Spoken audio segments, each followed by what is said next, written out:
할렐루야. 이 아침도 하나님께서 여러분을 위하여 예비하시는 해가 여러분의 심령마다 충만하게 임하시기를 주님의 이름으로 축원합니다. 지난 주일에 우리가 살펴봤던 내용이 뭐였냐면 성소 안에 사용되었던 금 등잔대에 관한 내용이었어요. 등잔대는 창문이 없었던 그 성막 안에서 빛을 밝혀주는 기능을 담당하는 기구였는데, 이 등잔대에는 크게 세 가지 의미가 있었습니다. 첫째, 등잔대는 우리의 생명의 빛이 되시는 예수 그리스도를 상징했습니다. 그래서 등잔대를 쳐서, 순금을 쳐서 만드는 그 과정은 예수 그리스도의 십자가의 고난과 죽으심, 이 십자가를 예표하고 있다라고 했습니다.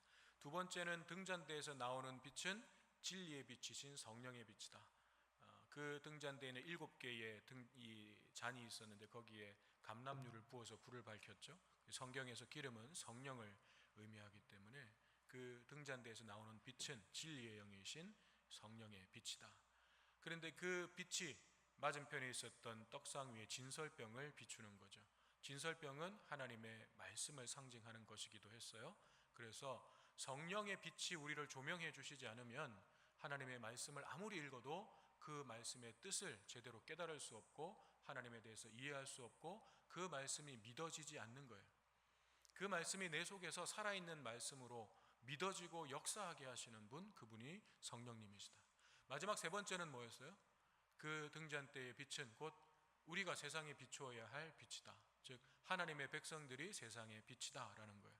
그런데 우리 스스로 빛을 밝힐 수 없기 때문에 등잔대의 중심 줄기가 되시는 그 예수님 양쪽으로 가지가 붙어 있었는데, 그렇게 우리가 주님에게 연결되어서 연합될 때 그 주님의 빛이 우리에게 비치고 그 빛이 우리가 다시 세상에 빛이 반사시키는 거죠. 그래서 이 마지막 등잔대의 의미는 하나님의 백성들이 세상의 빛이다. 세상을 밝혀야 하는 주님의 빛으로 이 어두운 세상을 밝혀야 되는 존재가 바로 우리들이다라는 의미였어요. 자, 이제 오늘은 그러면 순서상으로 보면 분향단에 관한 말씀을 살펴봐야 돼요. 그래서 제가 지난주에도 오늘 분향단에 대해서 좀 같이 이제 살펴보려고 했어요. 사실은 성소 안에서 사용되었던 기구가 떡상과 또 등잔대와 분향단이었기 때문에 순서상으로 보면 이제 분향단을 하는 게 맞죠. 그런데 성경 본문의 흐름을 보면 분향단이 26장에서 바로 나오는 게 아니라 저 뒤에 30장에 가서야 분향단이 나와요. 그래서 제가 이제 고민을 좀 했어요.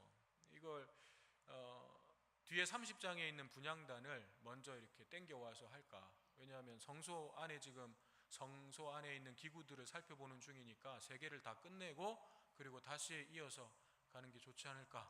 처음에 그렇게 생각을 했는데 준비를 하다 보니까 분향단의 이 의미는 제사장이 뭔지, 제사장이 어떤 역할을 하는지를 알아야 이 분향단의 의미를 좀 더 잘 이해를 할 수 있는 거였어요. 그래서 제가 이거는 이게 제사장을 알아야 그 다음 분향단이 가겠구나.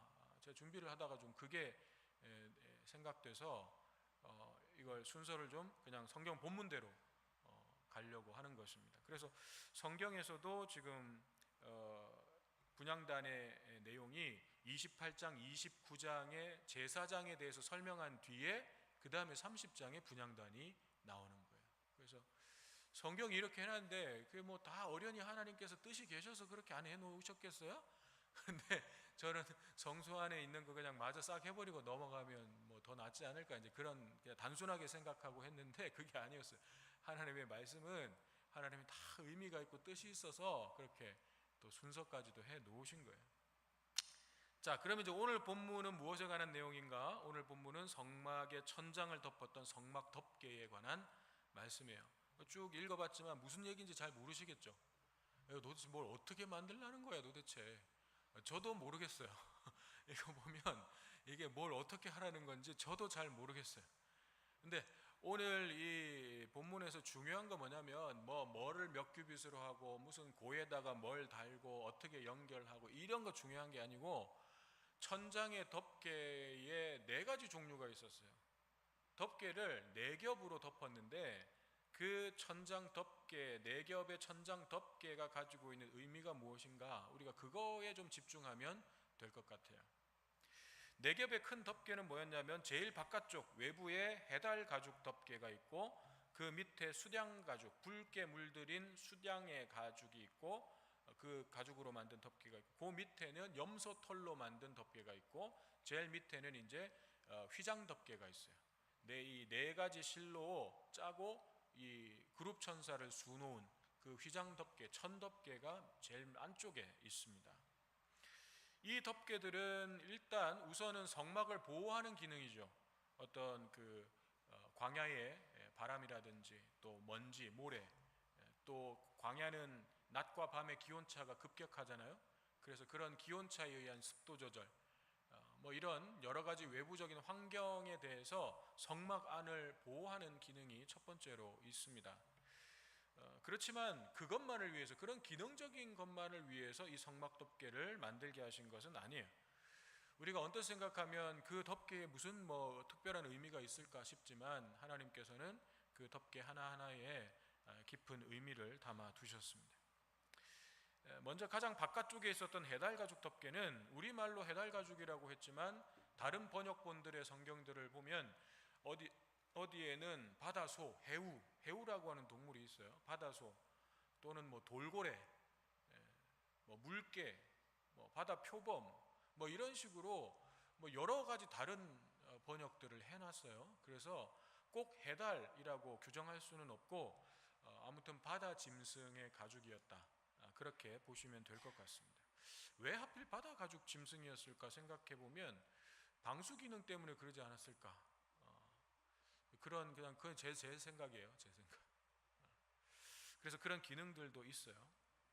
바다 가죽으로, 이 해달 가죽으로 제일 외부 덮개를 만들었는데, 이 해달 가죽 덮개는 예수 그리스도의 인성을 상징합니다. 사람 되신 예수님.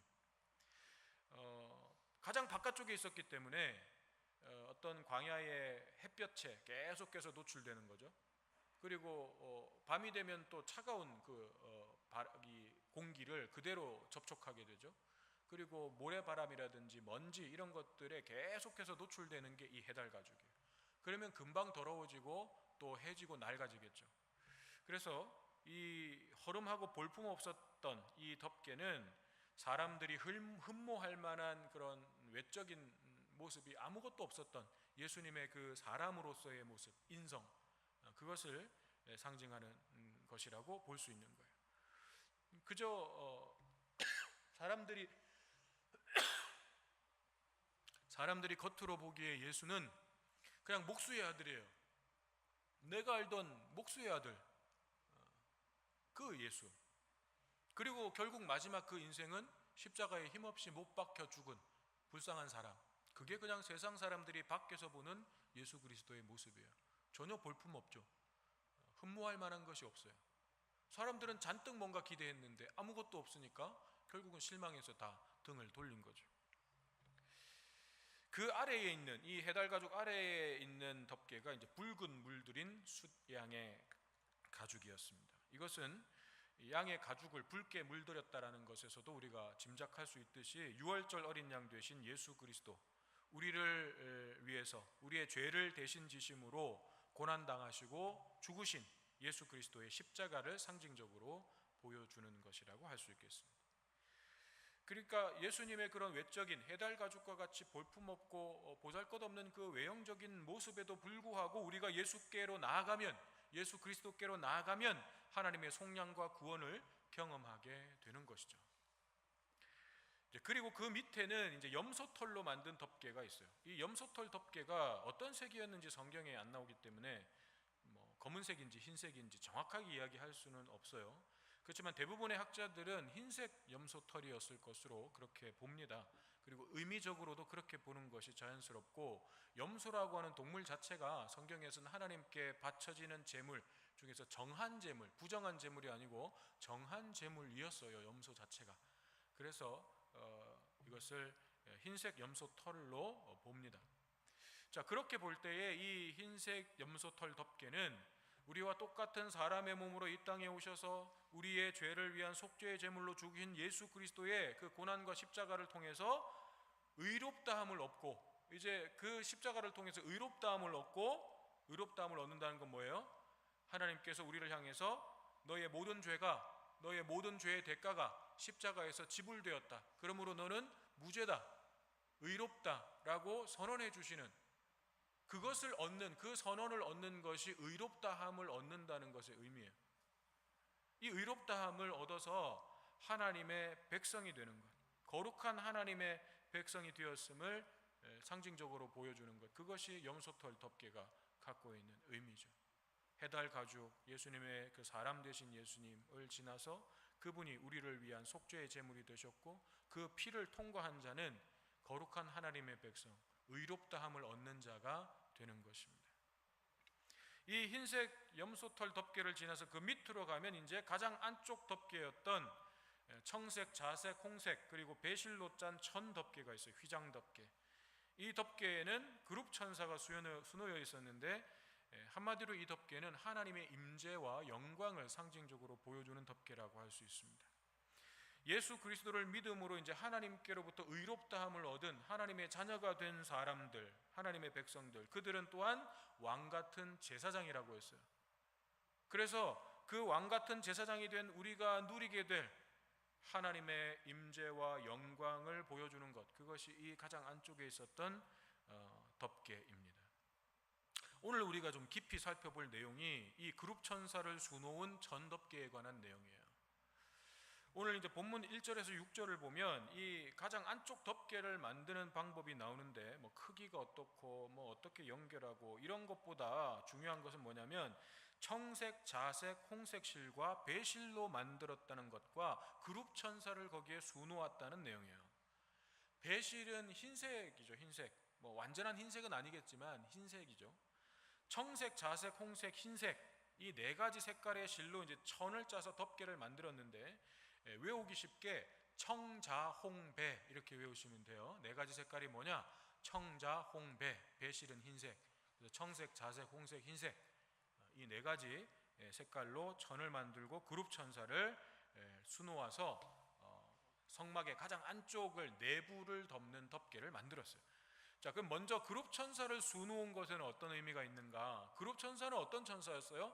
우리가 법궤에 대해서 살펴볼 때 봤죠? 하나님의 거룩과 영광을 지키고 호위하는 천사, 그것이 그룹 천사였어요.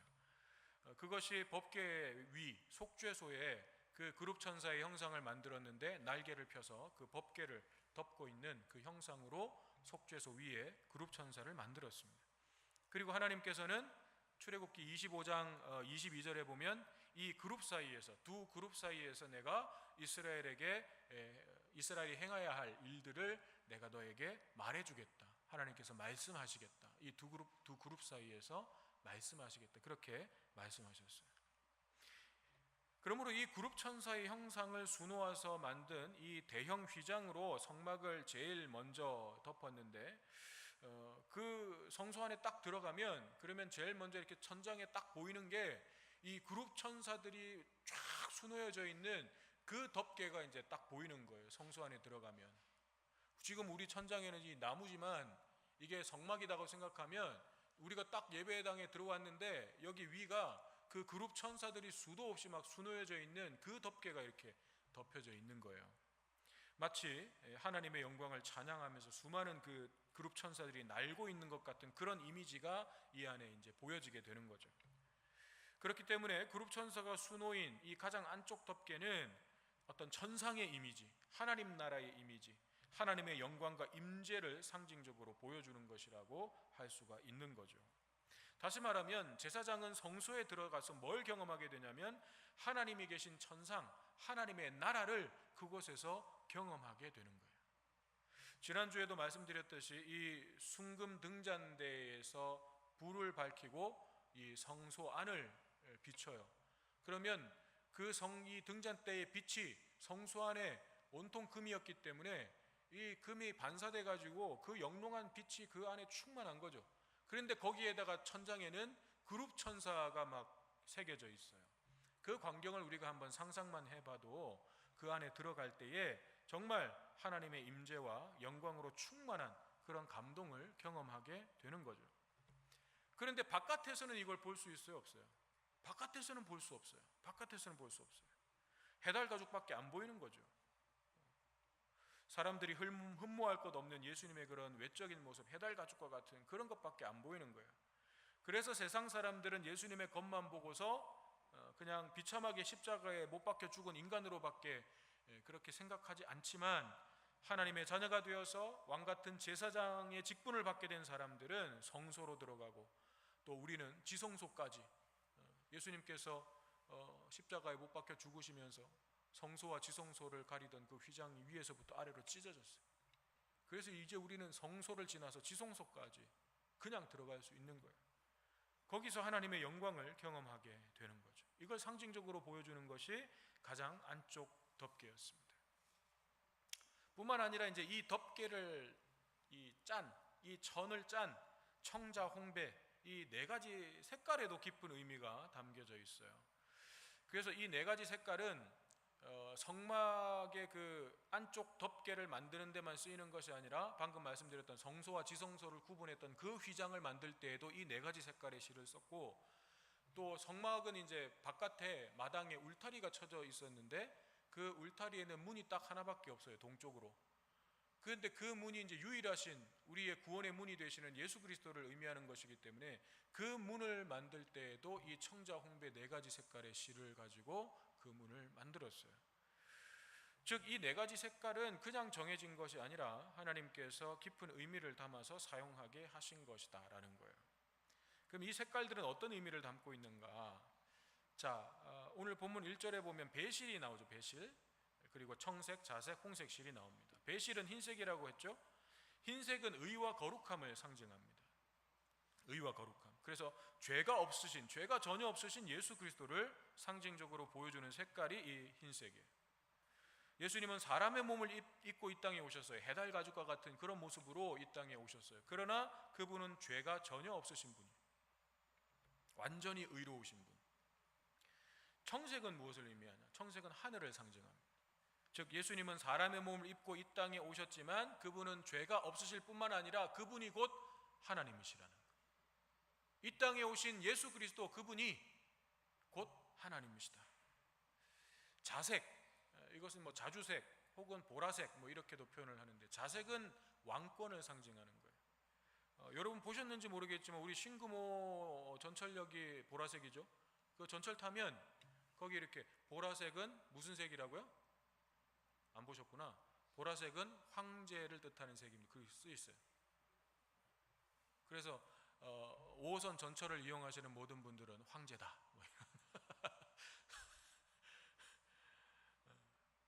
자주색은 왕권을 상징해요. 그래서 예수님께서 십자가에 못 박히실 때 로마 군병들이 어떤 옷을 입히고 조롱했어요? 자색 옷을 입히고 예수님을 네가 유대인의 왕이냐 라고 조롱했어요. 그 자색 옷을 왜 입혔냐면 그게 왕권을 상징하는 것이기 때문에 그래요. 자, 그래서 자색은 예수 그리스도께서 우리의 왕으로 이 땅에 오셨음을 의미하는 것입니다. 만왕의 왕으로, 우리의 왕으로 오신 예수님을 상징적으로 보여주는 색깔이에요. 마지막 홍색은 그분은 군림하고 빼앗고 착취하고 죽이는 왕이 아니라 우리의 죄를 대속해 주시고 우리를 살리시기 위해서 고난당하시고 피 흘리신 그런 구원자이시다. 그 왕은 군림하기 위해서 온 분이 아니라 낮아지시고 섬기시고, 그래서 우리를 살리시기 위해서, 우리에게 생명을 주시기 위해서 오신 구원자다, 메시아다. 그것을 상징적으로 보여주는 것이 홍색이에요. 그러므로 이 네 가지 색깔의 실이 담고 있는 의미들을 가지고 우리가 한번 생각해 볼 수 있는 건 뭐냐면, 우리가 예수 그리스도를 믿는다는 것이 어떤 의미냐, 내가 예수를 믿는다는 것이 어떤 의미냐라는 것을 다시 한번 좀 확인해 봐야 돼요. 우리가 예수를 믿는다는 것은 예수님이 가지고 계시는 이 네 가지 정체성을 믿는 거예요. 예수님은 완전한 사람이셨어요. 예수님은 완전한 사람이셨어요. 우리가 똑같은 육체를 가지고 계셨기 때문에 피곤해 하시기도 했고 배고픔도 느끼셨고 고통과 아픔도 똑같이 느끼셨어요. 그래서 우리가 잘 알듯이 십자가를 지시기 전에 예수님께서 어떤 모습이셨는가? 마태복음 26장 38절에 보면 겟세마네 동산에 베드로와 야고보와 요한을 데리고 기도하러 올라가십니다. 그리고 거기서 뭐라고 말씀하셨냐면, 내 마음이 매우 고민하여 죽게 되었으니 너희는 여기 머물러 나와 함께 깨어 있으라. 십자가를 지시기 전에 예수님의 마음도 내가 정말 고민되어서 죽을 것 같다 라고 말씀하셨어요. 그 예수님이 완전한 사람이셨다는 증거죠. 아무리 예수님이라도 십자가에 못 박히는 것은 결코 가벼운 일이 아니었어요. 그래서 어떤 이단들은 예수님은 그 육체가 가짜였기 때문에 고통을 안 느꼈다는 거죠. 십자가에서 못 박힐 때 전혀 고통이 없이 그 육체는 아무 의미 없는 가짜였다. 그냥 어떤 환상, 영으로만 왔기 때문에 전혀 고통을 안 느꼈다. 그렇게 이야기하는 이단들이 있었죠. 그러나 아니에요. 예수님은 완전한 사람이셨어요. 예수님이 왜 완전한 사람이셔야만 했냐면 그래야 우리의 제물이 되실 수 있어요. 우리를 대신하는, 우리하고 존재적으로 차원이 다른 존재가 돼버리면 나를 대신하는 속죄의 제물이 되실 수가 없어요. 내 죄 때문에 내가 죽어야 돼요. 그런데 누군가 대신 죽으려면 적어도 나하고 동일한 존재 가치를 갖고 있는 존재여야 돼요. 그럼 똑같은 사람 정도는 돼야 돼요. 나보다 조금 더 높은 차원의 재물 안 돼요. 조금 더 낮은 차원의 재물 안 돼요. 그래서 예수님은 완전한 사람으로 오셨어요. 그래야만 우리를 대신하는 속죄의 제물이 되실 수 있는 거예요. 그렇지만 예수님은 죄가 없으셔요. 흠 없는 제물만 하나님 앞에 제물이 될 수 있기 때문에 예수님은 사람이시지만 죄가 없으셨어요. 그래서 우리를 위한 속죄의 제물이 오직 예수님만 되실 수 있는 거예요. 예수님은 단순히 인간으로서가 아니라 히브리서 4장 15절의 말씀처럼 우리와 똑같이 시험을 받으신 이로되 죄는 없으신 분이셨어요. 완전한 의로운 분이셨어요. 우리는 이것을 믿는 것입니다. 완전한 사람이셨지만 죄가 없으셨던 분, 이 예수를 우리가 믿는 거예요. 그런데 예수님은 그렇게 완전한 인간이셨고 완전히 의로운 분이실 뿐만 아니라 또한 완전한 하나님이시라는 것을 믿는 것입니다. 그저 훌륭한 삶을 살았던, 우리가 존경할 만한 삶을 살았던 4대 성인 이 정도로 우리가 믿는 게 아니에요. 우리가 예수님을 믿는 것은 2000년 전에 땅에 태어나셨고 십자가에 못 박혀 죽은 그 예수가 바로 하나님의 아들이시고 곧 하나님이시라는 것을 믿는 거예요. 그래서 요한복음 1장 1절에서 4절은 이렇게 말씀하고 있습니다. 태초에 말씀이 계시니라. 이 말씀이 하나님과 함께 계셨으니 이 말씀은 곧 하나님이시니라. 그가 태초에 하나님과 함께 계셨고 만물이 그로 말미암아 지은 바 되었으니 지은 것이 하나도 그가 없이는 된 것이 없느니라. 그 안에 생명이 있었으니 이 생명은 사람들의 빛이라. 예수 그리스도에 대해서, 말씀이 육신이 되어 이 땅에 오신 예수 그리스도에 대해서 그가 곧 하나님이시니라 라고 말씀하고 있는 것입니다. 또 빌립보서 2장 5절에서 6절에도 뭐라 그래요? 너희 안에 이 마음을 품으라. 곧 그리스도 예수의 마음이니 그는 근본 하나님의 본체시다라고 말씀하고 있는 거예요. 그러므로 우리가 예수님을 믿는다는 것은 완전한 인간이셨던, 사람이셨던 그분이 또한 완전한 하나님이시라는 것을 믿는 거예요. 그리고 그 예수님은 우리의 왕이시고 만왕의 왕이심을 믿는 것입니다. 다시 말해서 예수 그리스도를 믿는다는 것은 예수를 주와 그리스도로 믿는 거예요. 주와 그리스도로. 예수님이 나의 그리스도, 구원자가 되심만 믿는 것이 아니라 그분이 온 세상을 주관하시고 다스리시는 왕이시고 나의 주님, 내 인생의 주인이시다라는 것을 믿는 거예요. 그런데 많은 그리스도인들이 예수님은 나의 구원자이심은 믿는데 그분이 나의 왕이시고 주인이시라는 건 안 믿으려고 그래요. 그래서 내가 내 인생의 주인이 되어서 살려고 하는 거죠. 예수님을 믿는다고 하면서 그 예수님은 나를 구원해 주시기만 하면 되는 거야. 나를 천국에 보내주시기만 하면 되는 거야. 그리고 더 이상 내 인생에 관여하지 마세요. 이게 많은 그리스도인들의 모습이라고요.